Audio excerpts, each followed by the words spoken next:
In recent weeks, we've asked his teammates as we introduce our next guest, who on the BYU football roster is the most likely to become president of the United States or a U.S. senator. And without hesitation, the answer was the same: Kody Epps. It's our pleasure to welcome the junior receiver to the Wise Guys. Hey, happy summer. Thanks for coming. Yes. No, thank you guys for having me. Why would those guys just automatically go, oh, that's Kody Epps? What do you got going on with this team? I don't know.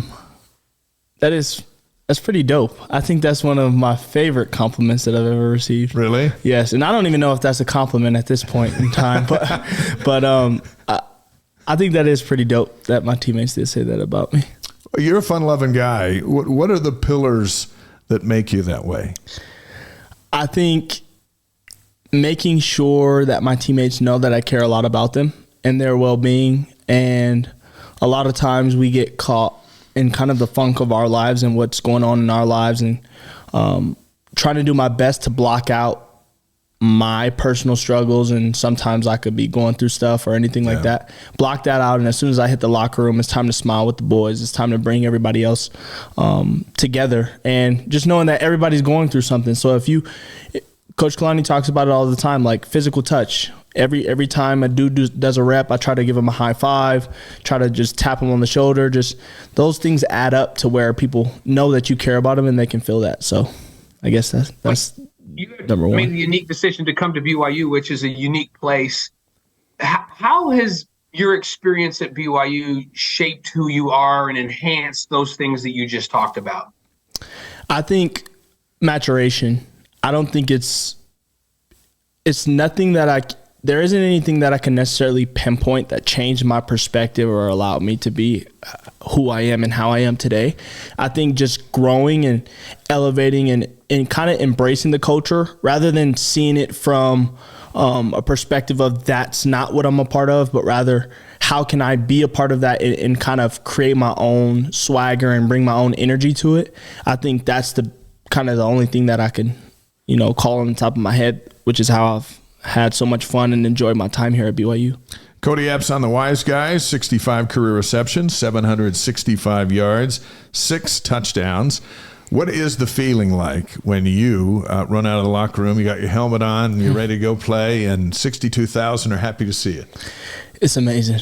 It's a feeling that you can't recreate it at all. I don't think the only feeling that I feel like it may be close to it is I just watched Xander Schauffele make that putt the other day on tour. Yeah. I think that's probably the closest thing. That was pretty sweet. So I think that's probably the closest thing, or like watching Tiger highlights and when he drains a putt to win the tour, tournament. So yeah, that's something. Kody, Dave and I, after watching spring ball, every time we talk, we start talking about this receiving core. We've had a couple of your teammates from the receiving core on the show with us. One that moved from wide receiver to tight end, and Keanu, but we're excited about the receiving core. There seems to be a buzz out there from the inside out. What do you think fans are going to notice is improved from this receiving core this fall? Us gelling together. I think last year we had younger guys coming up. I was banged up a little at the start of the season. You have transfers coming in, and Keelan and Darius. So the group was kind of meshing together and trying to make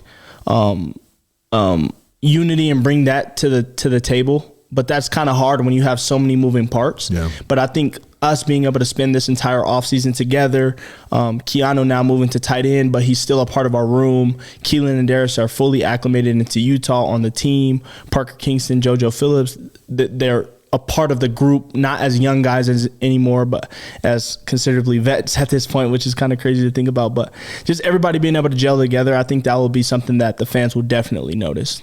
Glenn is in from the Philippines tonight. So let's see. Jan's from Mesa, Arizona. Phil from Cedar Park, Texas. As Cougar fans from all over the world back here on Wise Guys, listening and watching to Kody Epps. What is your job on the offense? What's your job? That's so funny that you asked me that. I was literally driving. You know when you're driving home sometimes and you're aware of what you're doing, but you're kind of thinking, and you're like, I don't even know how I got home. I was just thinking the whole time. Like, I don't even know where my mind was.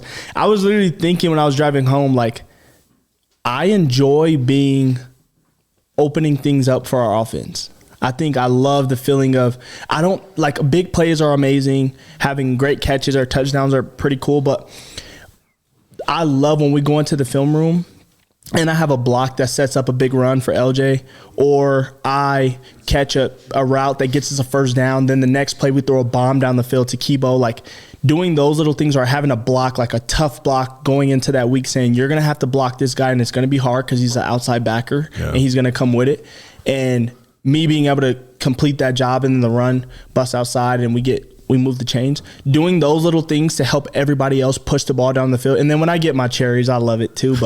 But just doing my job so when the film comes on, I'm a part of the big plays, but it's something that my teammates know, and the fans don't necessarily say, "Oh, that was the play that set everything up," you know.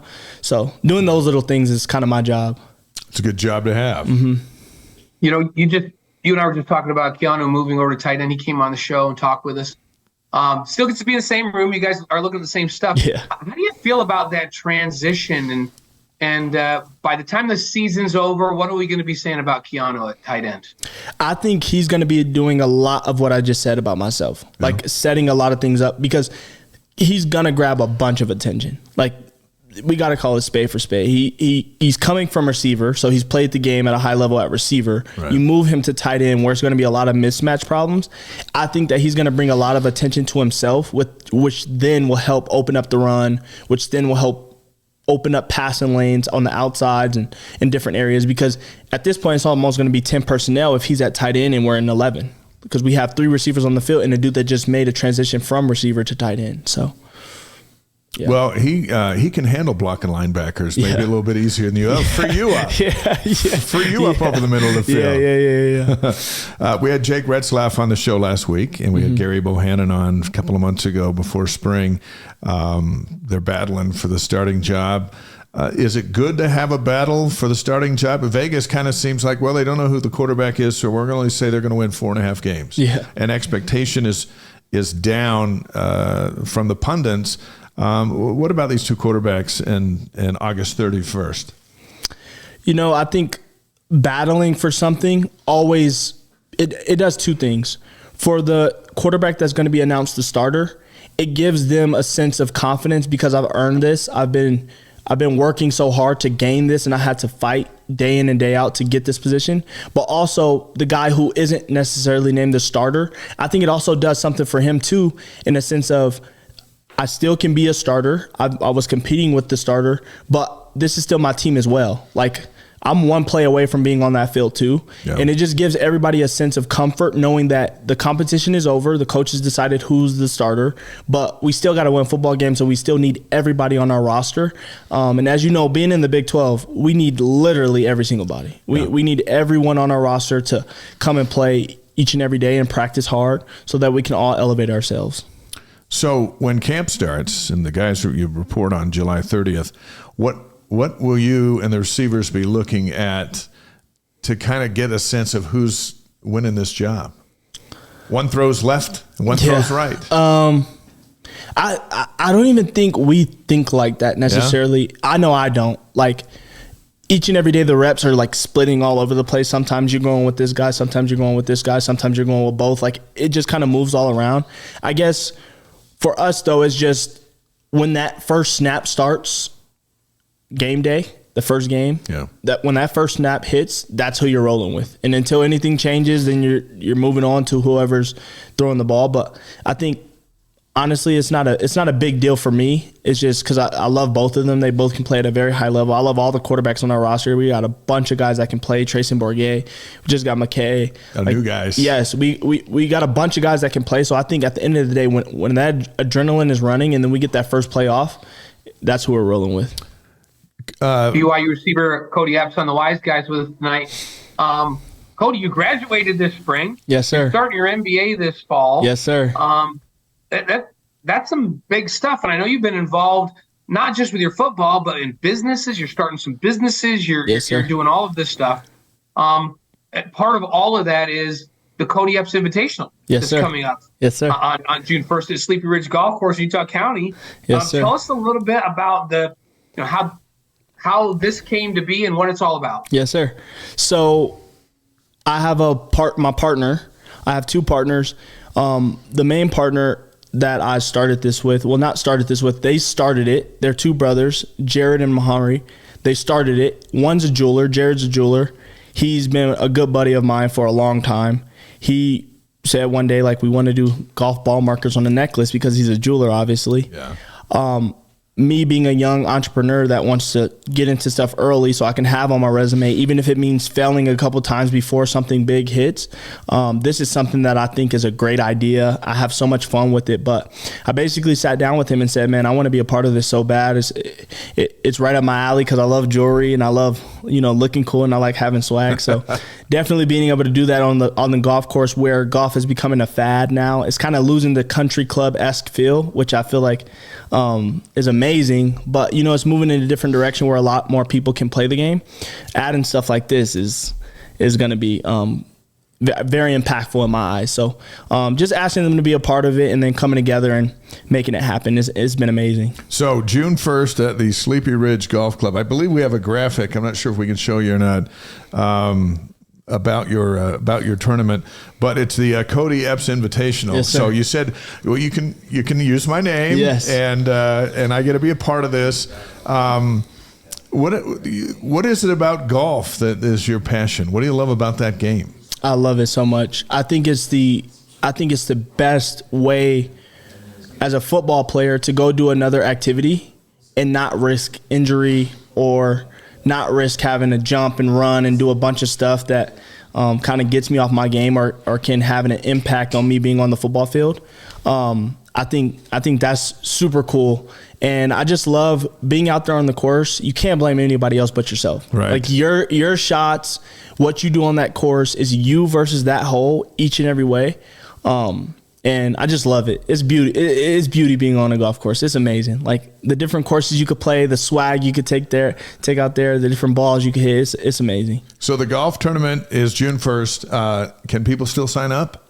So we have, I just got off the phone with Jarrett today. I think we have 4 foursomes left. So if you want to sign up if you want to.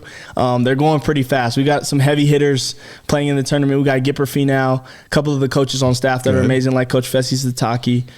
We got Parker Kingston. He's one of the best golfers on the team. He's probably the best on the team. Really? He's playing in it. We got some heavy hitters coming out. So on the live stream, you can see the graphic. On the podcast, just take our word for it. We're looking at the Kody Epps Golf Invitational. You got 5,000 sponsors on there. So getting support hasn't been a problem. How much fun has this been? This has been amazing. I think I've learned so much from being able to put this tournament on, because once I came on board as part owner of the company, we instantly sat down and said, how can we kind of change the game and get our name out there? And I said, let's do a golf tournament. I think that's the best way to bring people together, be able to network and get eyes on the brand. And taking all the things I learned from the business courses that I took in my undergrad at BYU, they came ready to go. Whether that was networking, whether that was cold calling, whether that was cold emailing, whether that was using your relationships and financing stuff. So all of those skills that I was able to learn, I'm doing those, and I'm fully embedded in that with Sunny Golf right now. That's awesome. I think you might be muted. Jake Retzlaff came on the show last week, Kody, and he was telling us how much he loves golf. He's playing in the tournament Saturday, right? Yes, he just called me 2 days ago and said he's playing in it. So he's gonna join. So this is a big question.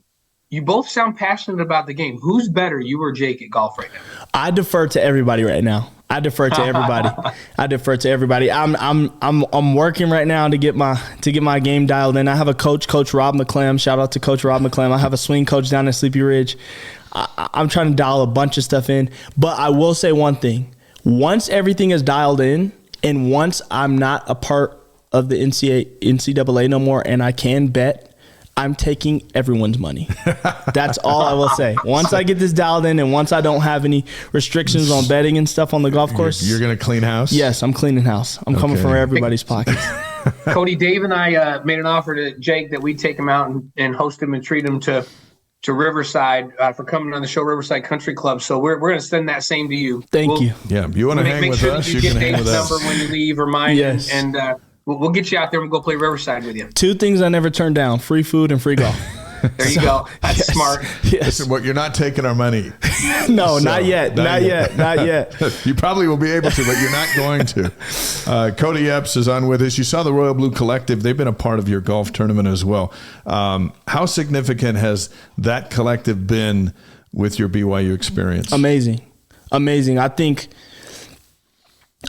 NIL is in a space right now where it's all about liquid cash. How much cash could I get and what could I receive and compensation and all that type of stuff, which is very understandable. If you play the game at a high level, if you bring goodness to your football team or basketball team or whatever sport you play, at this point, everyone should be compensated. But the reason I love the Royal Blue is because them partnering with me on Sunny Golf had nothing to do with cash or getting money. What could I go spend it on? Could I go buy some new clothes or a new car? Yeah. It was about helping me develop my brand and helping me develop a business that I'm trying to get off the ground right now. And I'm so indebted to the Royal Blue men, Mark Comer, everybody that's a part of that. There's so many names that I could go down, but just them allowing me to step into this entrepreneurial space and allow me to have a head start with them backing me has been amazing. And I can't imagine doing it any other way. I can't imagine going to them and making that phone call to men like, hey, I would love for you guys to be a part of this. I think it would be mutually beneficial. And I know that I'm going to reap so many benefits from them partnering with me. I think that I couldn't have asked for a better partnership. When other athletes come and they take a look at BYU and they talk about the NIL and what's in it for them, do you get a chance to sit down and go, let me explain how it works here? And if you'll hear me out, you'll see that this NIL is as competitive, if not better, than anywhere else. Yeah, definitely after this golf tournament, I'll have a reference point to show everybody. When I sell this golf tournament out and all the sponsorship holes are taken up, I will have a reference point to say, hey, if you're going to come here to BYU, yes, you will make money to go spend it at the mall, the Orem Mall, where there's not even a lot of stuff to buy. Shout out to Mr. Max. I love that store. Yeah. But there's not really a lot to buy out here. There's nobody really to impress out here because everybody's working and everybody's focused on their goals. So it's not Hollywood, you know? Right. So I will definitely have a reference point to say the Royal Blue backed me on me trying to start my own brand and my own company so I can better develop my life and better develop myself for my future self. Yeah, that's a good sell, isn't it, Blaine? I love it. I think it is. And we keep hearing over and over again from athletes that come on that it's just so much more than the money. The money's there, but it's so much more than that. It's the networking and all the things that are being learned from these great mentors. I love it. Yes. It's different. Hey, one question we asked Jake, and we're going to ask you because it's been the last couple of weeks, is the 4.5 games that Vegas and a lot of the other pundits say is the ceiling for BYU here in the fall. Why is it 4.5? And what are they missing? And Blaine and I have talked about it a lot. They're missing something. What is it they're missing to come to that number? And how do the guys feel about it? I've had like 10 people explain to me in the most simple terms, like they were explaining it to a 4-year-old, what the over and under and all that stuff means, and I still don't know what's going on. So when you throw half games in for me, I don't know if that's a tie. I don't know if we're supposed to win, and then after the game they say we lost. I don't know what a half-win game is. I have no clue about any over and unders in Vegas. Sure. All I'm focused on is having fun with my teammates, going out and winning as many games as possible so we can enjoy this football season. And 4.5 feels, and right. It's like, how was there a 4.5? But that's just what Vegas does. But that feel, I mean, if the team's better than it was last year, you won 5 last year. Yeah. So do you feel slighted a little bit on whether they're going to be in the bottom 4 of the Big 12? It's like, why? Like I said, man, I have zero clue. I think one thing that we're focused on this offseason, and our strength staff, Coach Phyllis was screaming for about 2 hours straight on Friday before our Friday finisher. We were running stadiums and stuff. Yeah. Chip on your shoulder. Everything that we do from now on is having a chip on your shoulder and using it not as external motivation, but as internal motivation, because we're the ones putting the chip on our shoulder. We're not allowing anyone else to do that for us. We want better and we want more for ourselves as a program, as a football team, and as an institution.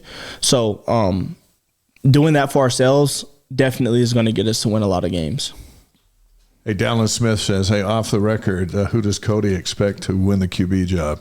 Well, now that I asked that on the record, we're on the record. Yes. What do you have for Dallin on that? Off the record, Dallin. I have no clue. I have much of a no as you, Dallin. Whoever wins it, game one, you'll see, Dallin. I don't know. You're talking to a businessman, Dallin. That's what you're hearing right there, because he wants the ball no matter who's playing quarterback. Yeah. So you got to be right down the middle. I think he's ready for 5 questions, Blaine. You got him? Let's do it. Yeah, let's go. And I don't know if you got to hear Coach Burgess, but you answer these just right off the top of your head so folks get to know you a little bit better. Deal. And let's start with this. Your favorite sports movie? That's hard. Come on, man. The rapid fire. Sorry. I'm so sorry. I'm so sorry. Remember the Titans. There you go. That you sounded conciliatory. When you hesitated, I thought you were going to say Bring It On, that cheerleading movie, but that's okay. We've already had that. It's a bunch of them that I don't know. There's a lot of good sports movies. There's a lot of them. And people have brought new ones that were like, oh, yeah, we forgot about that one. That's a great one. Yeah. So you're going with Titans. But remember the Titans, that's the number one on this show that people have picked over the years. So, okay, next question. Your favorite singer or band? Singer? I'm so sorry. There's rapid fire. I have no rapid it's okay. in me right now. Performing artist. What were you listening to? Yes. Any musician that you love. Can I pull my phone out real quick? Yeah. What were you listening to on the drive over? Yeah. What was it? It was a young artist named Jace. Jace? Yes. He's got a last name? It's just Jace. Just Jace. Yeah. What's Jace? What? He's like rap, but he does R&B too. Okay. It's like a kind of a mix of everything. That's what you're going with, Jace? Yeah, he's my favorite right now. Okay. All right. Well, okay. Number 3, your favorite breakfast cereal? Oh, Life. Come on. There's only one answer. That was Burgess's answer. That was Burgess's. Life. Just straight Life? Yes. I think he's a mature man. I think if anyone were to say Fruity Pebbles or Captain Crunch. Don't go after the host. Dave likes Captain Crunch. Sorry, cinnamon go right. I'm gonna get a throw stuff. Sorry. I've asked you a bunch of nice questions. I'm sorry. No, but Life is the cereal to me. I feel like it's simple. It gets to the point. It's not too much. It's just there. Am I okay, Kody? Am I okay with Cinnamon Life? I mean, I recognize Dave is like, that's nonsense. Captain Crunch, that'll cut the roof of your mouth faster than anything. Yes. But is Cinnamon Life okay with me? Yes. Okay. Sometimes I like to mix it up. I'm always original flavor. But sometimes, you go into the store, you're like, hey, I want to try something new tomorrow morning. So, and then funny thing as well, I typically don't eat cereal for breakfast. Yeah. Cereal is a snack to me. Eating a bowl of cereal is like midday, late at night. If you're watching a movie, a bowl of cereal. Who told us that? Dennis Pitta? Does Dennis Pitta use that? Yep. Like at the end of the day, he'll polish off a box? Too. Yep. Something like that. All right. I have to confess to you guys, I got down here, we went to the store, and they didn't have Captain Crunch with Crunch Berries. They just had all berries and just Captain Crunch. So I took them over to the condo, and I opened up the bags, and I put them both in a bowl and mixed them all up, and then put them back into the 2 boxes so that it's Captain Crunch. Okay. I had Captain Crunch for breakfast this morning. Let me say this. Let me say this too, though. I would eat Captain Crunch over anything else if that was the last cereal that I like. If I couldn't have Life and it was Captain Crunch or any other cereal, I'm choosing Captain Crunch. There you go. It's number 2. Nice okay. Yeah. There's the business sense is coming back with a late save. I'm choosing Captain Crunch. I will say that. Okay. All right. There's next question. Shaky way to get there, but we got there. Yeah. Your favorite BYU moment, and keep in mind, it doesn't have to be on the field. I mean, it could be anything that you've had that's been a big moment for you while you've been at BYU. Running stadiums. I think running stadiums and then looking at the field and then just envisioning making plays, and then that season making those plays in the stadium. I think that's probably my favorite moment ever at BYU. Running stadiums, which is we run. So the stadiums, the fans come and sit in at the games. Yes, thank you. We run up those, walk back down. All the stairs? All of them. Keep going. The same stairs that Cosmos surfs through the rock. You run up. Yes. And then Coach Gavin Fowler and I, my son, he and I have a tradition opening week every year since Gavin graduated, since he's been in coaching at BYU. Mm-hmm. He and I go run and we touch every single step in that entire stadium. That's sweet. Early in the week before the game. We haven't missed a year in the last 7 years. That's sweet. That's super sweet. And I love it. And I love it too, because when you finish it and you're up at the top on that last incline, and you turn back and you look at that field and you think about what's going to happen that fall, and you can see all over the valley from up there. It's a pretty special place, isn't it? Yes. Okay, so running stadium's your favorite thing. Yes. All right, he's ready for number 5. Okay, number 5, your favorite lesson that you've learned from the game of golf. Oh. The thing is, you could go down a long road with this question. Number 1, your foursome matters. Your foursome matters. I equate golf to life because who you do life with matters. You're either going to have people that pick you up, people that bring you down. So when you have a great foursome, you could be doing terrible that day of golf. It doesn't even matter at that point. Then you just start doing scrambles. Then you just start making crazy shots because you're not thinking about the game. I think who you do golf with and who you do life with matters so much. So I think that's the number 1 lesson that I take from golf. I love that. Hey, Dave, you and I are going to have to stop playing with the governor then, I guess. Yeah, so. we need new friends. We've got to get new friends. Dan Forsman, the governor, those guys we hang out with. I think that's great. I love that golf. There was a great CBS sports analyst, Ken Venturi, years ago, and he said, never follow a bad shot with another bad shot, which is like the recipe for getting through life. Yeah. Never follow a bad decision with another bad decision. Yes. If you just fix it right there, you don't have to. You're back on the fairway. Yep. You know what? We were teasing about Governor Herbert and about Dan Forsman, PGA player. We play with those guys sometimes, and I have to say, they're great to play with because they're two of the most encouraging people. You hit a bad shot, they immediately pick you up. Mm-hmm. Governor Herbert will give you a governor's pardon if you hit a bad shot, and hit another one and doesn't charge you for it, right? Yeah. And Dan is constantly telling you how good your game is, even though you know it's not good. By the time you get done playing with Dan, you think you're good. So you're right. The foursome is important. Yes. The people you play with and the people you hang with, they can pick you up or they can knock you down. And it's sure good to be out on the golf course with people that pick you up. And the people Dave and I play with always pick us up. That's for sure. That's and sweet. Sometimes they pick up lunch, which is even better. Yeah. All right, Kody, one of our favorites with the BYU football team. We'll let you go back to the green room because we're going to tape an extra Q&A for the Cougar Board Insiders in just a bit. Thanks so much for being here. No, thank you guys. I've loved this. And, where do folks need to go for more information on what you got going on and your golf tournament? www.sonnygolfclub.com, SONNY golfclub.com. Scroll to the bottom. You'll see Kody Epps Invitational. Sign up. Okay. The weather's going to be nice. Let's make that happen. Yes. Saturday, could you fit any more information as we look back at your at your thing? There's a couple spots missed, but hey, nice job. You know what? Taking a swing at your own golf tournament. Why not? Yes. And also, Texas Row House, par 3, hole-in-1, free stakes for a year. Free stakes for a year? Yes. Hole-in-1 on the par 3? Yes. Okay. That's motivation right there. Yes. Love it. Nice job. Yes. Okay. All right. Go to the green room. Okay. Thank you. Kody Epps. We look forward to seeing him. I think that Arkansas game, what was his best moments? The Arkansas game or the Notre Dame game? Oh, that's hard to pick. And here's the thing. Both against really, really high-level talent. You know what I mean? As high-level talent as you're going to see on the other side of the team, and that's when he shines. Yeah. I feel like that's Kody. I feel like he plays the best against the best, which is really fun.